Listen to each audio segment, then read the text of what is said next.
You know, when you depart from something that you've been doing for pretty much your entire life, it does take some time to just take a minute and reflect back and breathe again. And I've had, again, this great fortune to have that year to really think back. And, you know, the wine industry is such an amazing industry. And again, when you're immersed in something, you're kind of just doing it and your head's down and you're just like, you know, go, go, go. But then you move out of it and you go, geez, you know, that was pretty amazing, right? You get to drink beautiful wines. You know, we live in the country, so we have these beautiful rolling hills. You know, we have delicious food. You know, you travel to beautiful places. Okay, it is like this. It's this amazing lifestyle. So why would you ever leave it? Is what I was like scratching my head, like, what the hell did I just do? But you know, there's reasons for all that. But I think, yeah. So the reflection piece was, what have I got from here? You know, so you grew a business. It was successful, and you did a great job. Great, check. But more than that, what else are you taking away from the majority of the life that you've spent in that industry? And I really started focusing on the fact that wine has taught me so much about just being intentional. This is the Play Your Position podcast, where we huddle up, call the plays, and inspire you to run your ball into the end zone. Are you ready to score more game-winning touchdowns in your life, business, and career? Then listen up, because it's game time, baby. Now, here's your host, Mary Lou Kaiser. Hello, Team PYP. Mary Lou Kaiser here. Welcome to today's episode of the Play Your Position podcast. I am so excited you have joined me today. It is game day here at PYP, which means I have a tremendously talented, gifted, funny, and great storytelling guest with us in the studio. She's coming to us from, one of my favorite places in the whole world, the state of Oregon. Her name is Maria Ponzi. Maria, are you ready for kickoff? I am so ready. Let's go. Let's do it. So team, let me share some things about Maria with you, and then she's going to take us into her leadership journey. Maria Ponzi grew up and helped to establish Oregon's Willamette Valley as a world-renowned wine-growing region. So yes, team, we're going to be talking about wine today, along with leadership. Her family winery, Ponzi Vineyards, was a founding winery established in 1970. And as a young professional, she was an early ambassador of Oregon Pinot Noir, introducing the wines, sometimes for the first time, both nationally and internationally. As winery president and CEO, she grew the business from a garage operation into a global brand and has been recognized as an envisioning and setting into motion the transformation of Oregon wine country into a world-class visitor destination. Her memoir, Pinot Girl, was published in 2020, and the following year, she successfully negotiated the sale of the winery to the esteemed Bollinger House of Champagne, France. Currently, she co-owns Laurelwood Vineyard Management, overseeing more than 100 acres of vineyards. She continues to support the state's wine industry through ongoing service for multiple organizations. And she is also the co-founder of the nonprofit Anthony Circle, which aims to increase the high school graduation rate of foster youth in Oregon. And team, I'm here to tell you that this woman is not only a wine aficionado, but she is an incredible speaker. She is a dedicated force in not just the Northwest, but I think the world, because Maria, you've been an advocate for the appreciation of wine and not just going out and, you know, slugging back the way a lot of people think when they go out and have a night out. It's just, it's not to savor, it's just to drink it. And I'm going to have you get into that in a little bit. But first, tell us your story about when you first got the call to leadership. Was it when you were a little girl and you were growing up in this winemaking family, or did it come later on? Set the stage for us, and then we'll get into your mission today with the 4-ounce pour. Lovely. Well, thank you. Thank you, Mary Lou. Thanks for having me. I'm really excited to be here and be able to share with you my journey. The call to leadership, I think back to, I guess, middle school when I really wanted to be a cheerleader. I am a cheerleader. I love supporting people. But my mother, this is like back in the 70s, and my mother would have nothing to do with the fact that I wanted to be a cheerleader.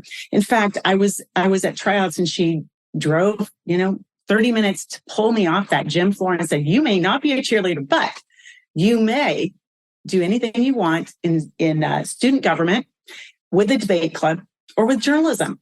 And that was it. And so I think those were your choices. There you go. So right from the beginning, I was kind of directed to, even though I really did want to be a cheerleader and wear short skirts and encourage everybody to win, I was kind of, I think, routed to do something with, I don't know, perhaps greater purpose. So that's sort of where it launched, thanks to my mother.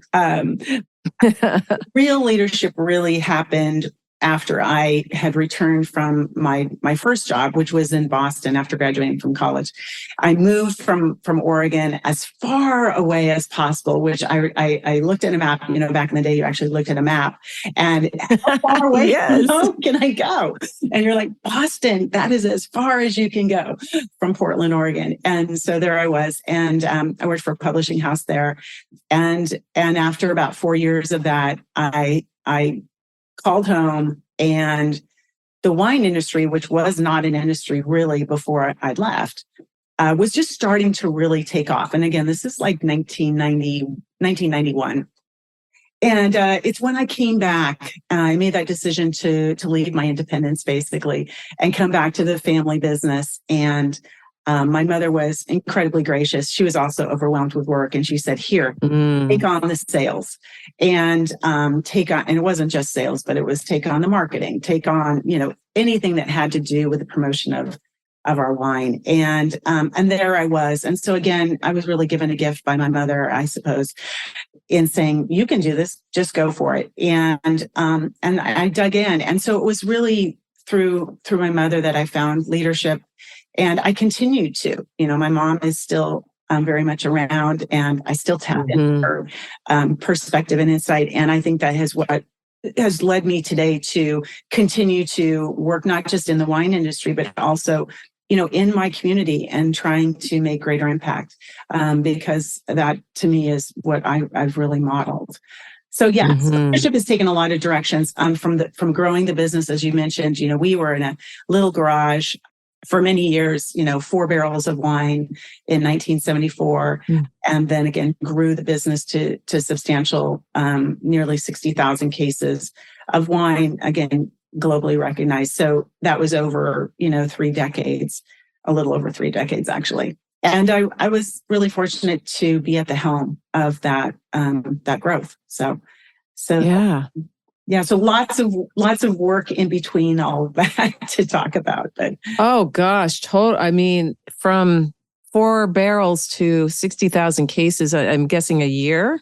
Yes, that's an annual. Yeah. Annual production is that's impressive. And for any listeners, I know there's some of you who live in the Northwest and may be familiar with Ponzi Vineyards, the brand. You certainly know that Oregon is a place of tremendous wineries. But as I shared in introducing Anna Maria today, it wasn't always like that. The wine in Oregon wasn't on the map. Right. And part of what you did, Anna Maria, as a young leader, coming back to your family business, was to help do that. Yeah. And, fast forward to today, when you look back over the last 30 years, what do you attribute the growth of the industry in general to in terms of your stewardship?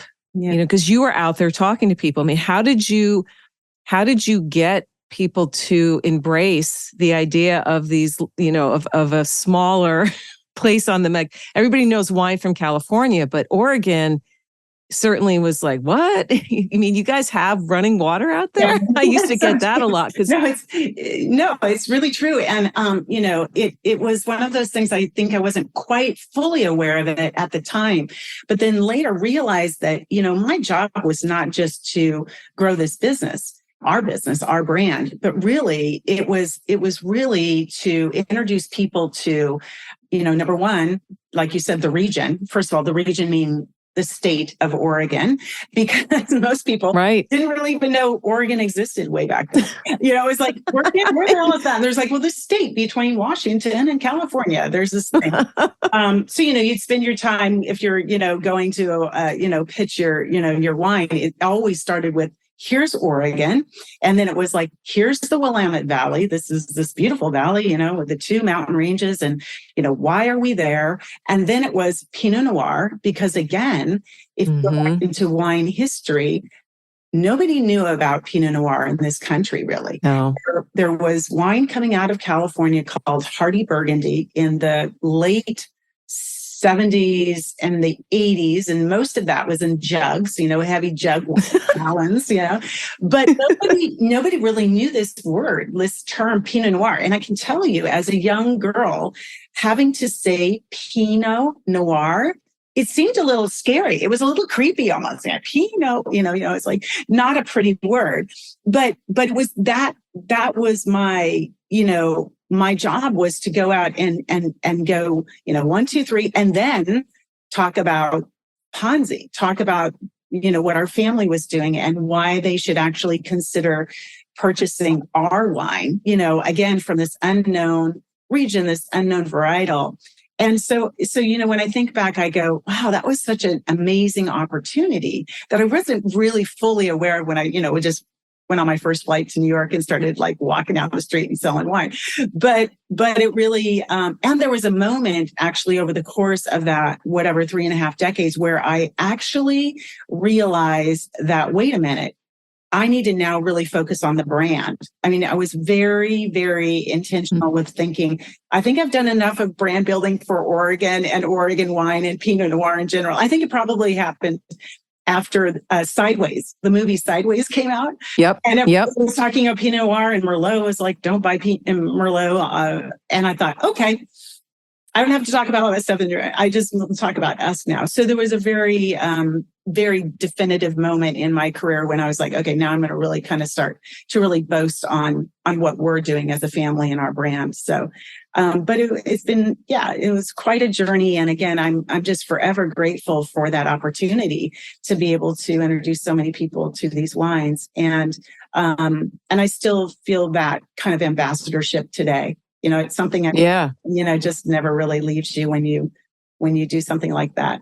Well, it's definitely in your DNA. I mean, you grew up in a family. I was fortunate enough to hear you speak back in September at an event we were both at, and you were telling the story about growing up in a family where the table was set and music was played on a record player, right? And you would go and pick out the vinyl. I'd like you to tell us about how, first of all, set the stage for what meals were like and the way wine played a role in that, because that has a direct connection to what you're doing now and where you see yourself going now that it's been a couple of years since the family business was sold, right? And you've taken the last couple of years to just, like a lot of people do, think through, what am I doing? Take a deep breath, maybe get some spa days and visit with your kids and your husband, like, oh, hello, I'm back, Yeah.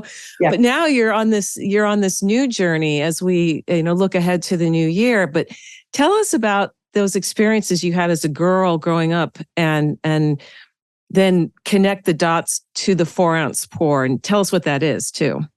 Well, thank you. Yeah, I indeed, that is the truth. When you depart from something that you've been doing for pretty much your entire life, it does take some time to just take a minute and reflect back and breathe again. And I've had, again, this great fortune to have that year to really think back and the wine industry is such an amazing industry. And again, when you're immersed in something, you're kind of just doing it and your head's down and you're just like, go, go, go. But then you move out of it and you go, geez, that was pretty amazing, right? You get to drink beautiful wines. We live in the country, so we have these beautiful rolling hills. We have delicious food. You travel to beautiful places. Okay, it is like this. It's just something lifestyle. So why would you ever leave it? Is what I was like scratching my head, like, what the hell did I just do? But there's reasons for all that. But I think, so the reflection piece was, what have I got from here?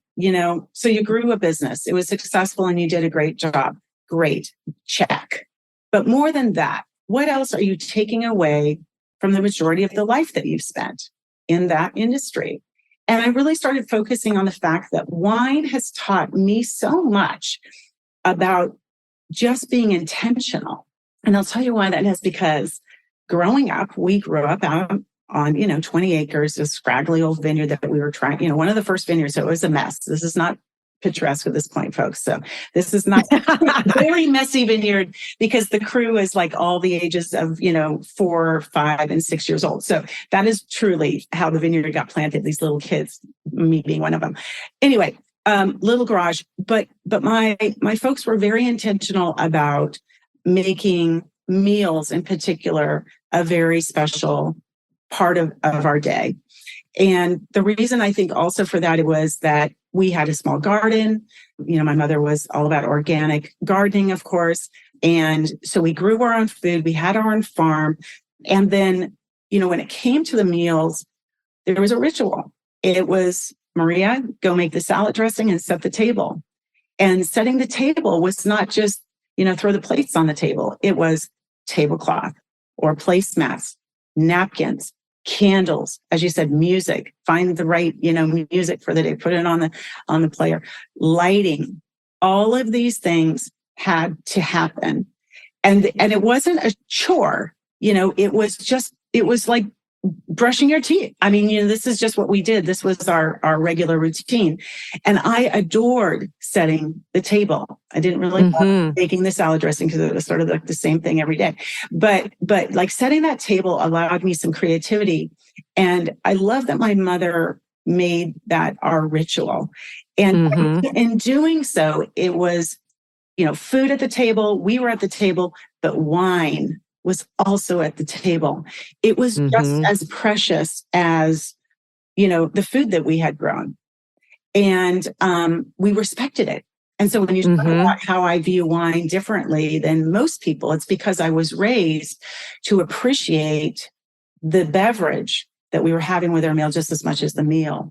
And that is what kind of got me to this concept of the 4-ounce pour, because I started thinking, we never drank much. My parents always had wine. I mean, we always had wine. Wine was always at the table. But I was thinking, we've never had full 8-ounce glasses or even 6-ounce glasses of wine. It started with a small amount of wine. And the reason for that is they really wanted to savor it. They wanted to really consider the flavors of it, every component of it, because think about it. We were introducing this product to the world. So we took it seriously. Yeah. Wine was just not this fun little thing that we did. It was like, no, man, like has to be right. And how are we going to make it better? And so, that whole kind of, again, intentionality and the focus on that product, on that drink was very important to us. And it was our livelihood. You know what I mean? Yes. Yeah, it was paying the bills. It was allowing you to have the food. So we took wine very seriously. So I've taken that through my entire life. So again, the reflection back on like how wine has really set this framework for me throughout my entire life without really thinking about it, but it has. And we can even talk about, how I ran the business and managed people with intentionality and grew that brand with significant intentionality. And again, it gets back to that glass of wine, that 4-ounce. Yeah. That perfect 4-ounce pour it's symbolic. It also, that intentionality behind it, I think is so powerful. And clearly you helped build a highly successful business. People, I imagine, liked working for you because the intentions were made clear. This is what we do around here. You had a culture that was supportive and had high expectations. And I'm curious, when did you experience, when did you experience perhaps a blight, or if it rained too much, or like if the crop wasn't there? Like how did your family and you it running, this partially running this thing, like what were some of the some things that can happen in the wine industry that we might not necessarily know about as average folks out here who are not insiders? And then how did you overcome those, because you were dealing with an agricultural crop, let's just call it what it is. Yeah. You're dealing with grapes, Yeah. And Yeah. I think truly the wine industry is probably one of the most complex, or just the business is probably one of the most complex, because it is based, first of all, in agriculture. So it doesn't matter what you're growing as a farmer. You got to have the right personality to be a farmer, period. Because nothing is ever the same twice. Every vintage was different. You're right. Sometimes we had a lot of rain. The next year we had a lot of heat. I think, I was fortunate that my sister was my partner. She was the winemaker, so she oversaw all of the production side, and she has nerves of steel. so we made for a good team, which was like, in those tough years, I was like, no, we have to make something, because we do have to sell something. We have bills. So like, we have to come up with something. And she'd be like, well, we'll come up with something. So the balance of the personalities was very, I think, really essential there. You roll with it. And I think what happens is that over time, you become familiar with the challenges. You know that you're never going to have really a perfect year. I mean, some people will be like, oh, that was a perfect vintage. And you're like, but was it? There's always something, it was an early harvest, but you weren't ready. Or it's late and then the birds are coming in and taking your crop away. Disease can come in, disease that you've never seen before, a pest that you've never seen. Frost can happen at any moment. Frost can happen in April when you're just starting to see your buds, and you can get completely wiped out before you even started. Or you can get wiped out at the finish with, again, like I said, so you're just always on. And so my number one solution, diversification. I've always said it's like a portfolio. You've got to have lots of different mechanisms and handles to pull. Otherwise, you're doomed. So what I mean by that in the business, it was for me anyway, on the sales side, is to have a great diversity of outlets. So we did a lot of, we were international, we were national, we were in restaurants, we were in wine shops, we were in, the big box stores, the Costco's, even though I least favorite there, but we were there. And then, of course, we did a lot of direct to consumer, which I love because of the margins were lovely there.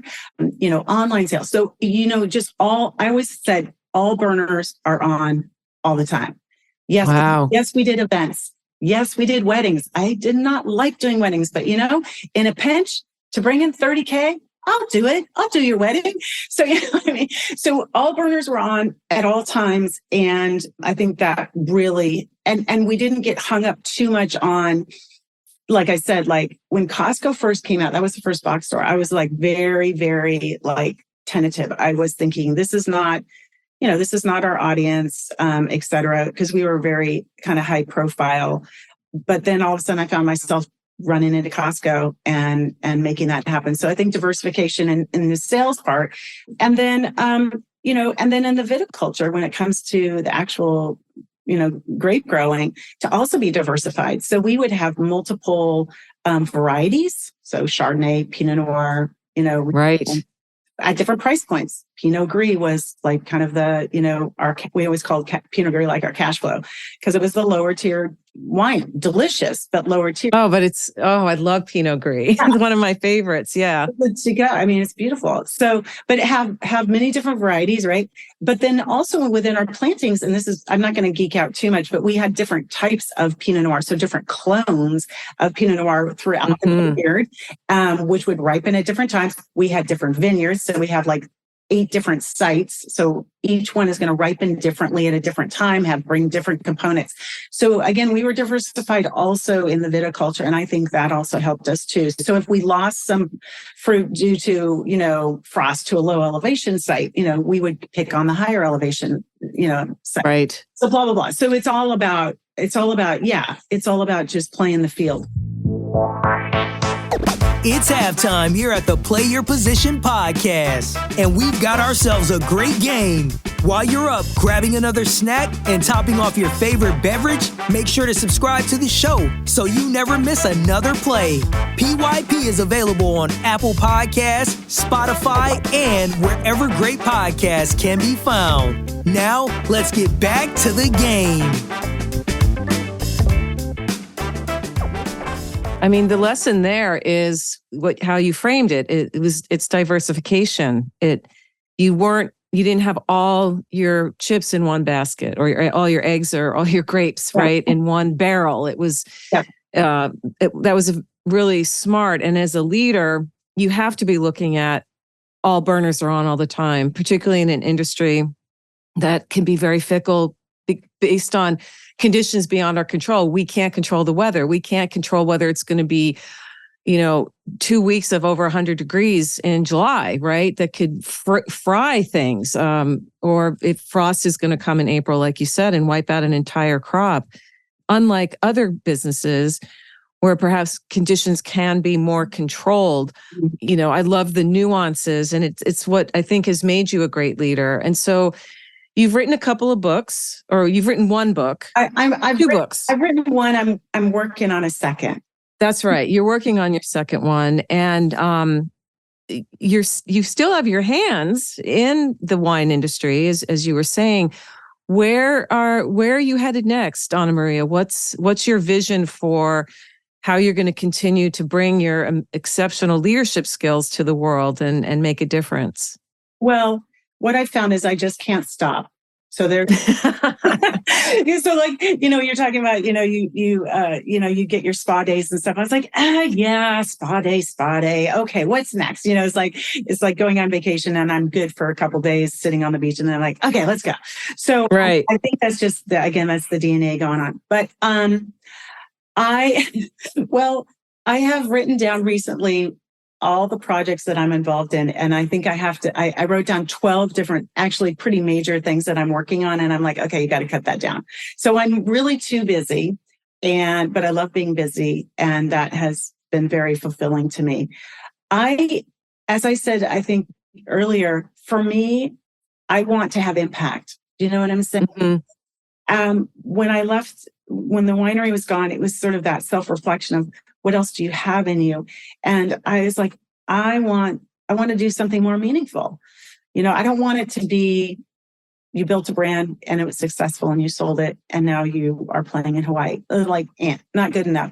So I started Anthony's Circle with a couple of close friends of mine. We've been involved with foster youth for years. I served on the CASA board for a long time, and then a couple other boards that advocate for foster youth.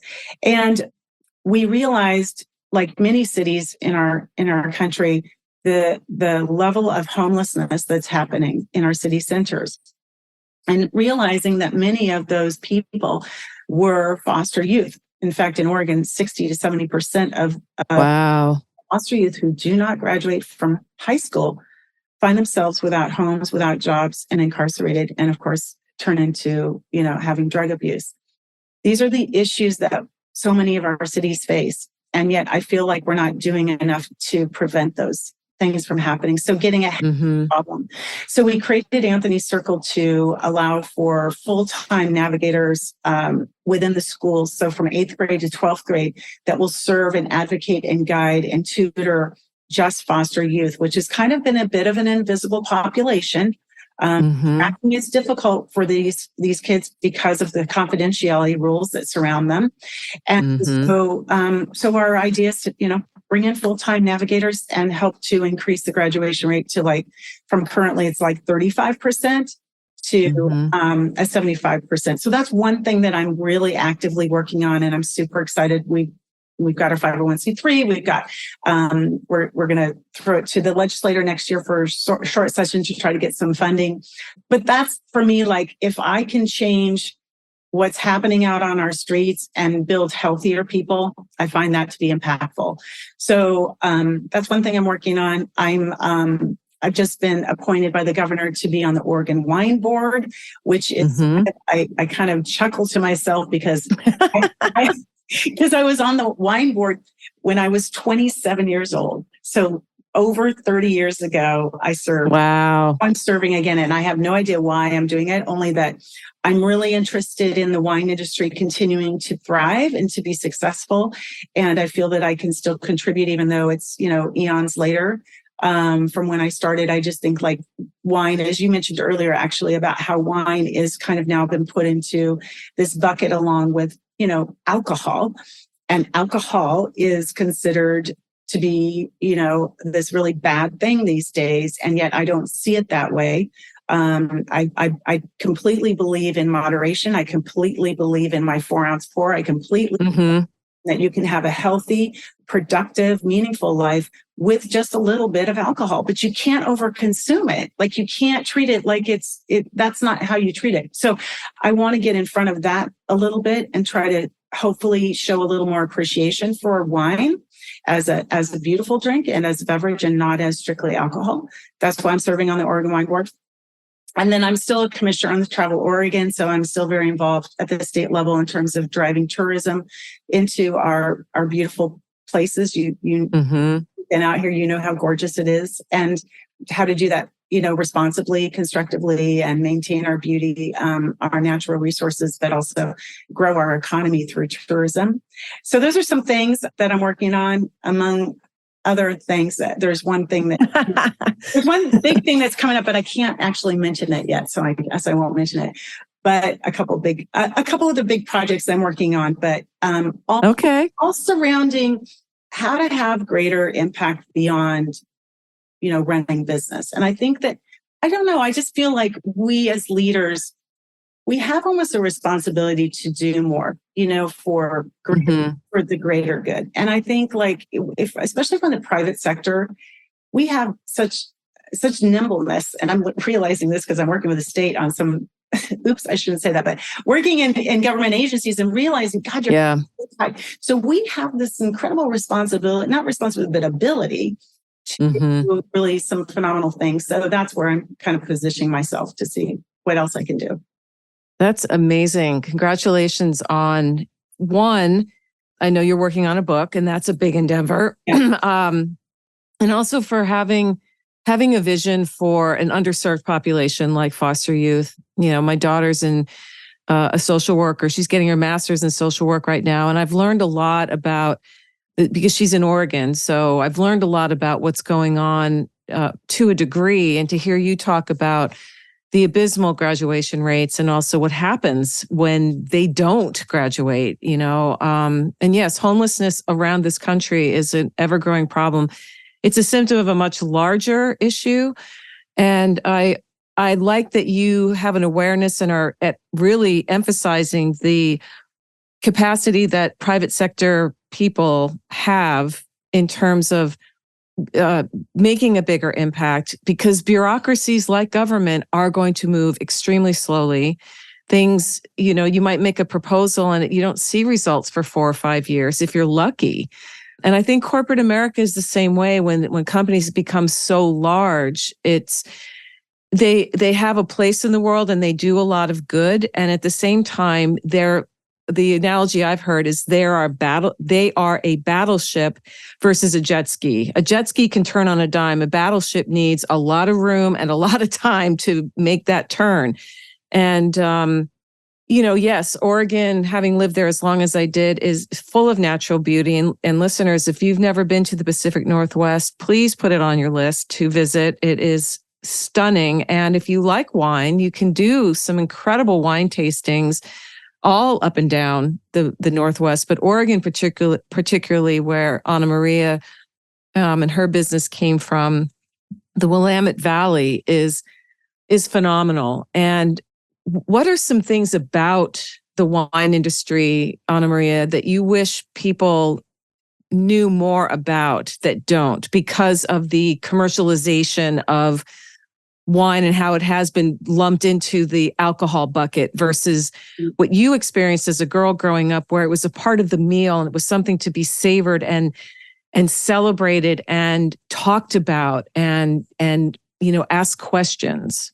Well, yeah, thanks for that question, actually. I think there's a lot of, I don't know if it's misinformation, but maybe got complete information that's out there about wine. We hear currently a lot about something called natural wines. And in a nutshell, that's, these very, very small producers, again, maybe like back where we were in the 70s when it's just a number of barrels, very artisan handcrafted wines. And then you kind of jump all the way over into these very large, highly commercially produced, hundreds of thousands, if not millions of cases of wine that are, have a lot of additives. Okay. Preservatives are added. There's a lot of things that are unnatural that happen at that scale. But unfortunately, what we're not talking about is this the mid. And the mid section is where we need to really refocus. Those wines are available to almost anyone. They are not fully natural. In other words, they're not mashed by someone's feet, probably. Like you can't do Lucille Ball. Yeah, you can't actually do that if you're really going to run in the market. But the way we made wines is we made them really like my Italian grandfather made wines, which was, slow processes, gentle handling, fruit, moving it by gravity, letting it sit in barrels for 2 years, very expensive French barrels, that give this great flavor profile to the wines. So there's this middle category of wine that we're just not talking about. And I would like to say that most of Oregon wines are living in that arena. These are family owned and operated vineyards. And the thing about it, and this kind of gets back to my 4-ounce pour, which is the wines are made slowly. It will take up to 4 years before you see fruit off a vineyard. 4 years. That's a huge investment, waiting 4 years. You bring the fruit in, you make wine, you will let it age for 2 years. If it's Pinot Noir, you might take another year and age it in the bottle. So again, there's almost 5 to 6, years or even 7 years before that wine is then opened and poured into your glass. So I'd love for people to understand where wine comes from, because I think if they did, they might appreciate it a little bit more in its final act, in the act of enjoyment in the glass. I think what we don't do is we don't consider wine in that way. We go to a liquor store, there's wine, you grab it, or wherever you are in the States, right, to get wine, you can get it wherever you want. But it's next to often, your whiskey and your gin and your tequila, your spirits and your beer. And therefore it is on equal par, but yet it really isn't. And I'm not going to say that there are some beautifully made whiskeys, right? I mean, you can drill down with all of these beverages, but I think to lump them into one bucket of alcohol is the wrong way to approach it. And I also want to say this, that you have to be very careful, because the World Health Organization has come out now and said zero tolerance is the best. Okay, zero tolerance is pretty rough. I mean, that's like saying you should not, I don't know. It's just very extreme. And my issue with that is, like, you can look at other countries around the world where people are enjoying a small amount of wine with their foods as a part of the meal. And they're living very healthy, very long lives, and very meaningful lives. So I don't know if I believe that. What I would love for the World Health Organization to do is be more specific about the volume. Okay. Because Americans tend to just in general overconsume. You look at our size of our hamburger, it's 3 times what you would get in probably France. If you look at, I could throw out so many examples of how, as a culture, we tend to overconsume and we live in all or nothing kind of an extreme life. And I don't believe that that's necessary to live a life of appreciation and of meaning. And that's what I'm trying to get to in my 4-ounce pour messaging, is that, hey, Americans, let's slow down. we don't just have to go to Italy to enjoy food and wine. We can do that here in our own homes. But it takes a little more discipline here in America because we're not set up for it. We're set up differently. We get in cars, we drive a lot. Everything's very fast. When we eat, we tend to be doing something in addition to eating, right? We're on our phones, we're watching the screen, whatever we're doing, we're walking, we're driving. We rarely just take the time to actually consider what we're putting into our bodies and actually, again, like with wine, savoring it, really thinking about it. And these are the things that I think our culture just needs. We need to lean back into this a little bit more. And that means slowing down. And it's all because wine has taught me that. And I don't think it's a lesson that is ever too old to be taught. I think that we can still apply that today in our busy worlds, and it's tough. And I would say, if I could say more, I've also feel that I was a working mom, I raised 2 children. I had a husband who I adore, but never went to the grocery store, never cooked, never did laundry. I mean, I love him, but I was doing all that stuff. And I understand the intensity of what it is, especially if it is your own business, or if you just work hard, how hard it is to insert moments to be more intentional, to really slow down. Mm-hmm. But it's like you've got to have the discipline to do it, because in the long term, you're going to be happier and you're going to have more meaningful moments. And I think as a working mother too, we all struggle with, I want to see my kids more. I want to spend time with my kids. And it's really hard when you're under all these other pressures. But here's what I would suggest. Take the time that you have with your kids, especially when they're young, right? And take that moment and make daily routines, rituals special. And you can almost always find those moments, but you have to be intentional about it. And I feel really fortunate because I wasn't able, but I made the dinner happen. Mm-hmm. And as a result, our kids have greater respect for alcohol, wine, for food. They don't we're not overindulging, and conversation and being together. Yes. And sharing. And Mary Lou, more than me, that's the most important thing in life is being together, right? So that's what I want the world to know is like, let's remember what we're here for. We're here for each other and supporting each other, and wine should be there. Yeah. I love it.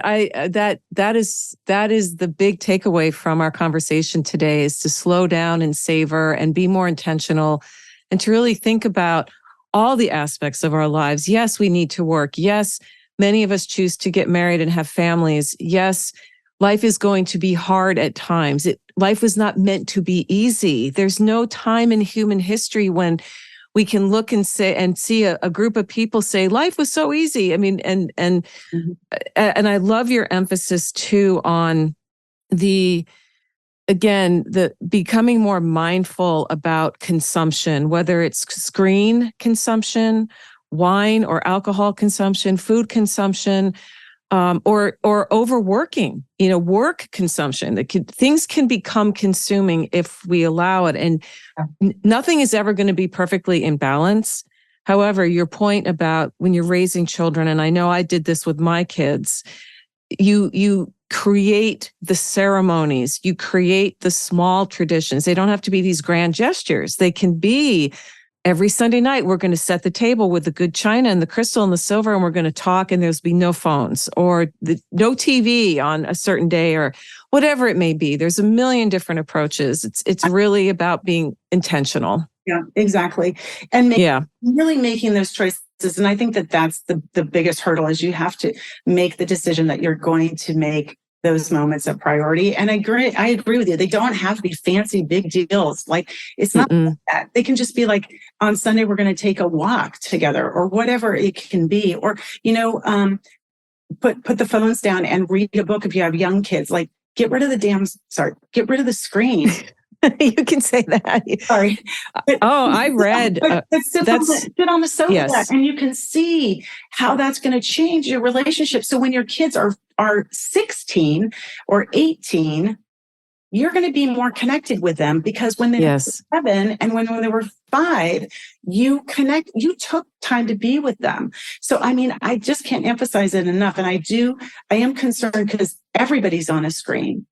And like everybody, I mean, and so it's no more like, oh, those kids are on the screen. No, you know what? Adults are pretty addicted. I think adults are in some cases worse, because there's nobody telling us, exactly. Hey, it's time to turn that off. You know, we're like, I'm an adult. I can do what I want. Right. Oh man.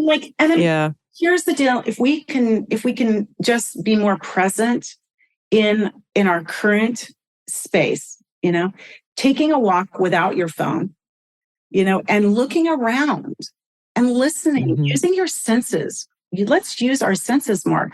Use your eyes, use your smells. You know, what are we seeing? This is life. And I feel like we're all going to get to the end and go, what happened?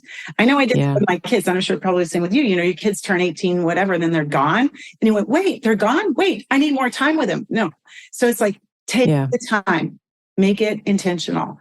And it, like you said, it doesn't have to be a big, you know, doesn't have to even be Thanksgiving. It doesn't have to be the big turkey. Doesn't. Make it a movie night. Whatever. Just be intentional. So love that message and the symbolism of the 4-ounce pour. That's what I took away when I first heard you speak, Anna Maria. And it's certainly what I'm still thinking about today. And for people who'd like to know more about you, where do you hang out online? So you can go to my website, which is amponzi.com, amponzi.com, and you'll find everything about me there, including a link to anthonycircle.org. Nice. And you can even buy my book there, which is Pinot Girl. And again, I'm a big advocate of supporting your local businesses. So I always say Bezos is doing fine, but let's support our local stores and shops and business owners. They need our help always. So that's where you can find me. I'm on Instagram at amponzico, and I'm on LinkedIn as well. So I'm kind of I think I'm everywhere that I need to be at this point. I don't know. Yeah, no, those are great. I mean, we can't do all the platforms, nor should we. So I love that you have very specific places. And team, you know, the links to connect with Anna Maria, get her book, all that will be on her show notes page over at pyppodcast.com. And I encourage you to get into her world at some level, because not only is she, as you could hear today, highly intelligent, highly accomplished, but passionate about making a difference and leading the way for the rest of us who maybe, some of you listening may be at that same point where you're looking to make an impact in some way and aren't really sure how. And I can tell you 100%, Anna Maria is somebody who is not only modeling that for us, but living it at her core. And this has just been such a great conversation, Anna Maria. And before we say goodbye, what would you like to leave us with today? Your final words about the 4-ounce pour, about just anything at all that you'd like to say? Well, thank you for the opportunity. First of all, I really am grateful for this, and I enjoyed the conversation too. It's lovely to meet you, Mary Lou, and I love your story too. It's very inspiring. So thank you for your message. You know, I'm just going to leave. I've already said it all. I think live your life. Be intentional about how you want to live your life, and make a change. If it's not feeling right, it's not right. So make a change and do what you can to lead a very intentional, meaningful life. We only have one. So make the people in your world part of that. Yeah. And do good for others, because you should be able to. Everybody can do a little something. I love the kid that is, he talks about smiling. You know, if you're within 3 feet of somebody, you smile, or no, 5 feet, you smile. If you're within 3 feet, you say hello. Think about that. Just make small impacts and make them intentional. It's the way we need to move forward. Hey team, Mary Lou here. Who's number one in football changes from year to year. Fashion trends come and go, same with musical tastes. But leadership skills, They never go out of style. In fact, these days, leadership is an essential survival skill for a world that demands more from us than ever before. To succeed these days, you need to know how to show up for yourself so that you can then do the work you love with people you like the way you want. The Play Your Position Leadership Playbook helps you do this, and it's free. Go to pyppodcast.com to download your copy today.